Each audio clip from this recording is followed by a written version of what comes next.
దేవుని యొక్క మహాకృపా కనికరమును బట్టి దేవాది దేవునికి మహిమ ఘనత ప్రభావములు కలుగునుగాక. మరి ఈ దినాన శుభ శుక్రవారపు దిన ఆశీస్సులతో మీ అందరికీ నా హృదయపూర్వక వందనాలు చెల్లిస్తున్నాను. యూట్యూబ్లో ప్రేక్షిస్తున్న ప్రతి ఒక్కరికి నా హృదయానుసార వందనములతో మీ అందరికీ మరి వందనాలు చెల్లిస్తున్నాను. దేవుడిచ్చిన ఈ సమయమును బట్టి, ఈ సదావకాశమును బట్టి దేవాది దేవునికి మహిమ కలుగునుగాక. మరి దేవుడు శిలువలో పలికిన 7 మాటలు శ్రేష్టమైనవి, అమూల్యమైనవి. ఆయన మాటలు మనం మాట్లాడుటకు మనం అర్హత లేని వారము, కానీ ఆయన ఇచ్చిన అర్హతను బట్టి, ఆయన ఇచ్చిన అధికారమును బట్టి దినాన దేవాది దేవుడు ఇక్కడ నిలబెట్టినందుకు దేవాది దేవునికి మహిమ కలుగునుగాక. మరి దేవుడు ఆయన ఇచ్చిన అభిషేకము చొప్పున మరి దేవుడు ఈ మాటలనిచ్చి ఆయన పరిశుద్ధాత్మ ద్వారా నడిపింపును కలుగచేయుటకు చిన్న ప్రార్థన చేసుకుందాం. దేవా, మీకు స్తోత్రాలు తండ్రి. అయా, మీ అమూల్యమైన మాటలు మాట్లాడుటకు ప్రభా మేము అర్హత లేని వారము తండ్రి. అయినను ప్రభా మీ కృప ద్వారా మాకు అర్హతను కలిగించి అయా ఈ దినాన ప్రభా దీనురాలనైనా నన్ను మీ పక్షములో నిలబెట్టుకొని ప్రభా మీరు మాట్లాడుచున్న ప్రతి ఒక్క మాటను బట్టి వందనాలు, స్తుతులు, స్తోత్రాలు చెల్లిస్తూ మీ నామాన్ని మహిమపరుచుకునమని ప్రభా నన్ను నేను తగ్గించుకుంటూ మిమ్మల్ని హెచ్చిస్తూ మీకే మహిమ ఘనత ప్రభావములు చెల్లిస్తున్నాము తండ్రి. ఆమేన్. మరి సిలువలో మాట్లాడిన 3వ మాట యేసు ప్రభుల వారు మరి 3వ మాటను మాట్లాడుచున్నప్పుడు యేసు తన తల్లియు తాను ప్రేమించిన శిష్యుడును దగ్గర నిలుచుండట చూచి, అమ్మా ఇదిగో నీ కుమారుడు అని తన తల్లితో చెప్పెను.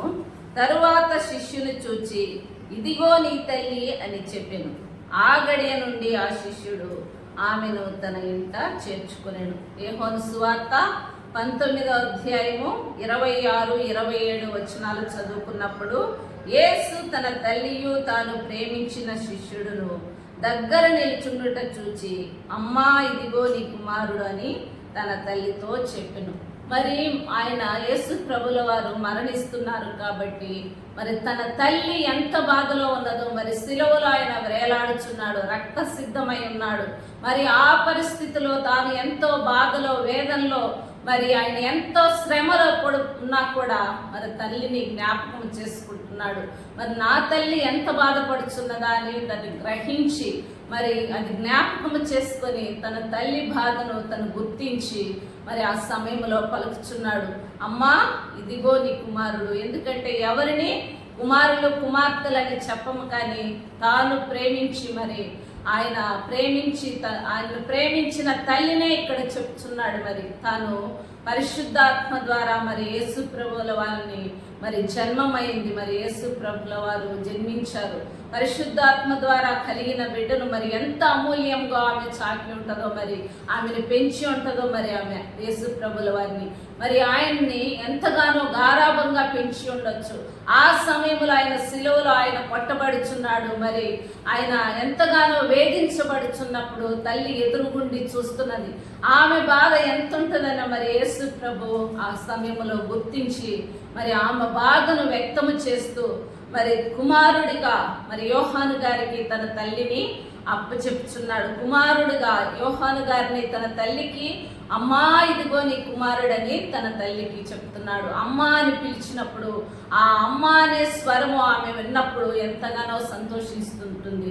మరి నా కుమారుడు ఎంత బాధలో ఉన్నా కూడా నన్ను పిలుస్తున్నాడు, మరి ఎంతో వేదనలో ఆయన శ్రమలో ఉన్నాడు, మరి రక్తము కారుచున్నది, మరి ఆ బాధలో కూడా అమ్మా అని నన్ను పిలుస్తున్నాడని ఆమె హృదయము ఎంతగానో మరి నిబ్బరము కలిగి ఉంటది.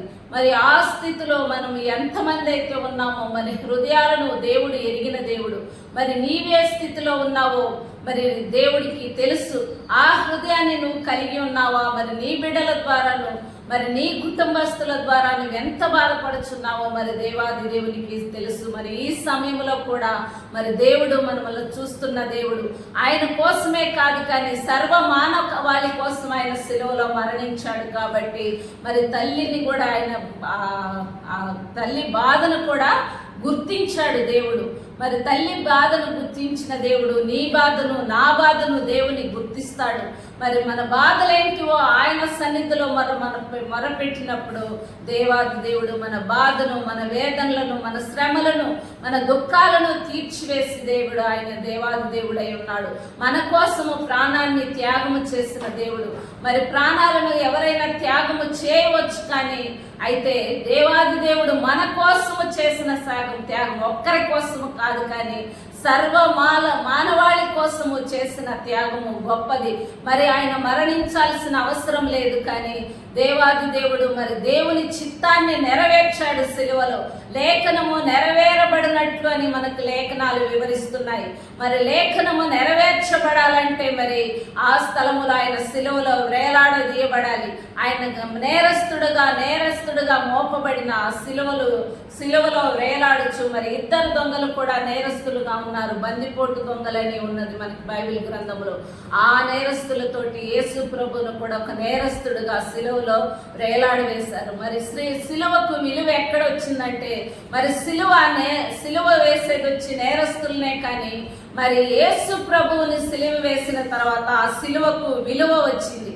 ఆ సిలువకు మరి ముందు విలువ లేదు. నేరస్తులకి ఒక చిహ్నంగానే ఆ సిలువను పెట్టారు, కానీ ఒక చెక్కగానే పెట్టారు, కానీ మరి దేవాది దేవుడు ఆ సిలువలో వేలాడి మన కోసం మరణించిన తర్వాత ఆ సిలువకు ఒక విలువ కలిగింది అక్కడ. మరి ఆ సిలువ గుర్తు అందరూ వేసుకుంటున్నారంటే ఇప్పుడు నాకు దేవుడు తోడుగా ఉన్నాడు, నాతో దేవుడు ఉన్నాడని చాలా మంది ఆ సిలువ గుర్తుగా మరి మెడల్లో వేసుకుంటున్నారు, మరి అలంకరిస్తున్నారు. ఆ సిలువను ఎందుకు ధరిస్తున్నారంటే దేవుడు అని ఆ సిలువను జ్ఞాపకంగా ఉంచుకుంటున్నారు. నా పైన ఆ సిలువ ఉంటే దేవుడు నాతో ఉన్నట్టని గ్రహిస్తున్నారు చాలా మంది. మరి ఆ సిలువ ద్వారా మనకి విలువ కలిగింది, ఆ సిలువ ద్వారా మనకు రక్షణ కలిగింది, ఆ సిలువ ద్వారా మనకి విడుదల కలిగింది. మరి సిలువలో ఆయన మరణించి మన కొరకు మరి త్యాగమై మరణించి మరి ఆయన మనల్ని వెలపెట్టుకొని ఉన్నాడు. ఆయన రక్తము ద్వారా మనల్ని వెలపెట్టుకొని ఉన్నాడు. మనము మన సొత్తు కాదు, మీరు నా సొత్తు, నేను వెలపెట్టుకొని ఉన్నానని మనకి వాక్యము సెలవిస్తుంది. ఆ రీతిగా మనం మన సొత్తు కాదు, కానీ ఆయన సొత్తు అయి ఉన్నాము.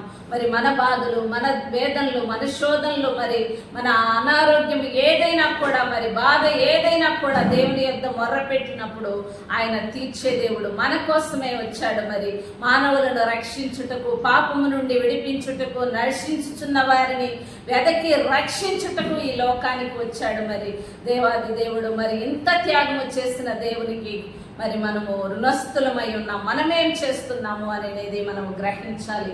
మరి తల్లి ఎంత బాధలో ఉన్నదో, మరి ఎంత అల్లారుముద్దుగా ఆయన్ని పెంచుకొని ఉన్నదో, మరి ఆ సమయంలో మరి ఆమె ఎలా ఏడుస్తున్నదో మనకి తెలియదు, కానీ యేసు ప్రభుల వారు గుర్తించుండొచ్చు. నా తల్లి ఎంతగా నన్ను పెంచిందో, నన్ను అల్లారుముద్దుగా చూచుకున్నది కదా, ఆమె ఈ పరిస్థితిలో నేనున్నానని ఎంత బాధిస్తున్నదో, ఎంత దుఃఖిస్తున్నదో, ఎంత రోధిస్తున్నదని తను గుర్తించాడు. ఆయన ఎంత వేదనలో ఉన్నా కూడా, మరి ఆ సిలువలో అంత బాధను అనుభవిస్తున్నా కూడా తల్లిని గుర్తించి మరి తల్లిని అమ్మా అని పిలిచినప్పుడు ఆమె హృదయం ఎంతగానో మరి నిబ్బరము కలిగి ఉంటుంది. నా ప్రభు మరి నన్ను అమ్మా అని పిలుస్తున్నాడు, నా కుమారుడు నన్ను అమ్మా అని పిలుస్తున్నాడని తను ఆ సమయంలో కూడా సంతోషించి ఉండొచ్చు. అలాంటి వారముగా మరి దేవుడు మన వల్ల కూడా ప్రేమిస్తున్నాడు. దేవుడు మన కొరకు కూడా ఆయన ప్రాణము విడిచిపెట్టాడు కనుక మరి దేవాది దేవునికి మహిమ కలుగునుగాక. యోహాను సువార్త 19, 26, 27 వచనాలు చదువుకున్నాము. మరి నిర్గమకాండము 20వ అధ్యాయము 12వ వచనము చదువుకుందాం. నిర్గమకాండము 12వ అధ్యాయము 20వ అధ్యాయము 12వ వచనం. నిర్గమకాండము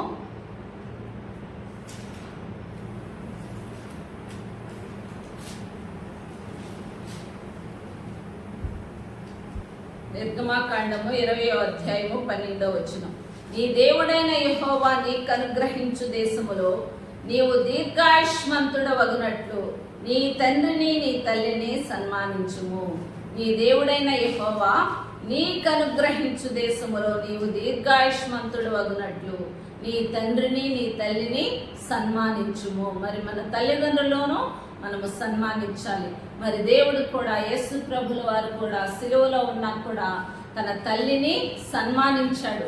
ఆమె బాధను గుర్తించాడు, ఆమె రోదన, ఆమె కన్నీళ్లను గుర్తించి మరి అమ్మా ఇదిగో నీ కుమారుడని యోహాను గారిని తనకు అప్పచెప్పుచున్నాడు. మరి కుమారుడు అని ఎవరిని చెప్పరు, కానీ తాను కుమారుడై ఉండి కూడా తన శిష్యుడిని ఎందుకు కుమారుడుగా చెప్తున్నాడంటే తాను మరణం అవుతున్నాడని తను గుర్తించి, తన తల్లి ఒంటరిగా ఉంటుందని తను గుర్తించి మరి తల్లిని తన కుమారుడికి మరి అప్పచెప్పుచున్నది. ఆ రీతిగా మరి దేవాది దేవుడు ఆమె మీద అక్కర కలిగి ఉన్నారు, ఆమె అవసరత తెలుసుకొని ఉన్నాడు, ఆమె బాధ్యతను అక్కడ తెలుసుకొని ఉన్నాడు, ఆ బాధ్యతను నెరవేర్చాడు. అమ్మా ఇదిగో నీ కుమారుడని యోహాను గారికి తన తల్లిని మరి సంబోధిస్తున్నాడు. అక్కడ మరి అమ్మా ఇదిగో నీ కుమారుడు మరి యోహాను గారిని చెప్తున్నాడు. మరి అలాగున మనము కూడా మన తల్లిదండ్రులను సన్మానించు వారమై ఉండాలి. మరి ఆయన చెప్పాడు, కానీ కానా వివాహములో కూడా ఆ వివాహానికి వెళ్ళినప్పుడు మరి ద్రాక్షారసం అయిపోయిందని తన తల్లి చెప్పినప్పుడు అమ్మ నాతో నీకేమి పని, నా సమయం ఇంకనూ రాలేదు అన్నాడు. కానీ మరి ఆమెకు ఆయన మనస్సు తెలిసి ఉన్నది.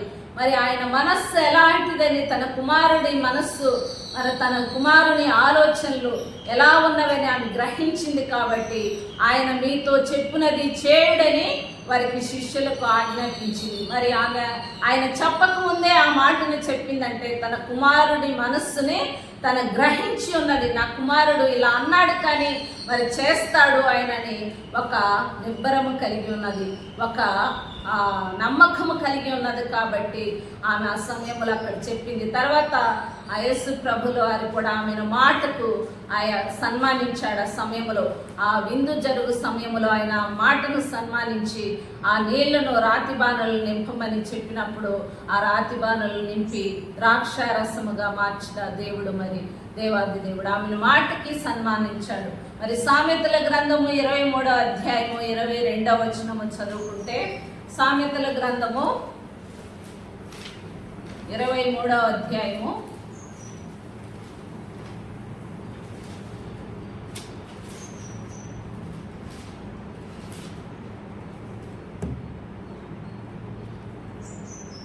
'నిన్ను కనిన నీ తండ్రి ఉపదేశము అంగీకరించుము, నీ తల్లి ముదిమి యందు ఆమెను నిర్లక్ష్యము చేయకుము.' నిన్ను కనిన నీ తండ్రి ఉపదేశము అంగీకరించుము, నీ తల్లి ముదిమి యందు ఆమెను నిర్లక్ష్యము చేయకుము. మరి మన తల్లిదండ్రులను మనము నిర్లక్ష్యము చేయకూడదు.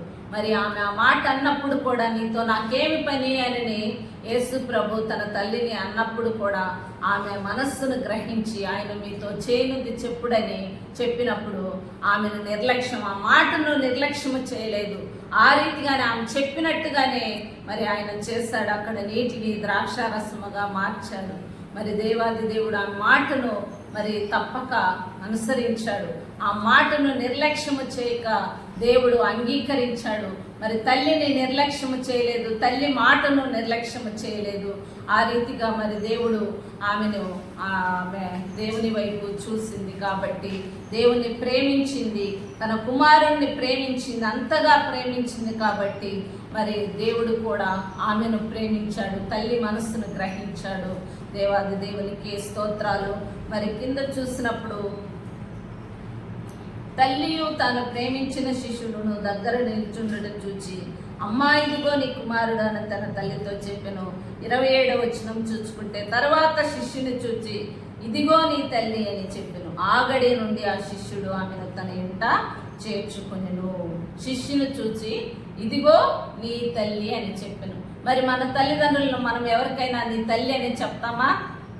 చెప్పలేము. కానీ యేసు ప్రభుల వారు నీ తల్లి అని తాను ప్రేమించిన శిష్యుడు మన యోహాను గారు, అక్కడ అందరు శిష్యులు వెళ్ళిపోయారు కానీ మరి యోహాను గారు మాత్రం అక్కడ నిలిచి ఉన్నాడు.